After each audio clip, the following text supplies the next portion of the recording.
Well, if there was ever a plant that looked like it came from outer space, this is probably it. This is one of our antique flower bulbs that we planted last fall, courtesy of the Netherlands Flower Bulb Company. And this little creature is called Fritillaria.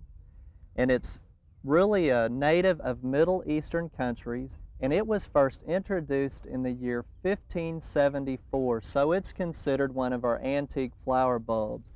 It has a very unique flower stalk with these orangish color flowers that hang off to the side, and they have a musky scent to them. Now, some people consider this one of the plants that helps deter gophers and moles, but really one of the ones that we see in the catalogs a lot is a member of the euphorbia family, and it's called gopher purge or gopher spurge. So they're really two different type of plants, and we really don't have any research to back up whether they do or do not deter gophers. But it's an unusual plant. It adds a little bit of characteristic to our planting for this spring. And in this same bed is another interesting plant called wormwood or artemisia. And this plant is a perennial that came back from the cold winter, and it's really not known for any flowers. It's known more for its fragrance, and it has a real pungent odor and the gold cast to it. Now, we've got a little bit of growth that we need to prune out because of some of the damage from the winter, and it's getting a little woody on us. So we'll just go in while it's putting its new growth back, and we'll prune a little bit of that out to keep it spreading and more compact. We'd also like to show you some of the other flowering antique bulbs that we got. One of them is the botanical tulip, which was planted underneath our saucer magnolia trees. They have a tendency to clump, and they're more of a dwarf tulip.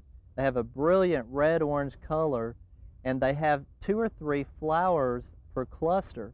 And really a nice little tulip, but again, a little bit later blooming, and also a little bit more sensitive to the wind and sun. And as a reminder to get those tulips ready for next year, once they're through flowering, be sure that you come in and deadhead them, and that's just cutting out the center stalk, and that way the nutrients won't go to the flower stalk and produce a seed. It will help nourish the bulb and the foliage. And after you cut it, side dress it a little bit with a complete fertilizer. Make sure you water it in, and most importantly is let it die down naturally. If you come in and cut it off with the brush hog, you'll jeopardize the storage of the bulb for the next year's flower.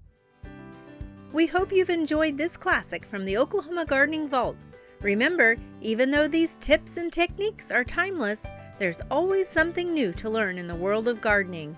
By subscribing to both Oklahoma Gardening and OK Gardening Classics, you'll have access to a wealth of gardening knowledge, both classic and contemporary.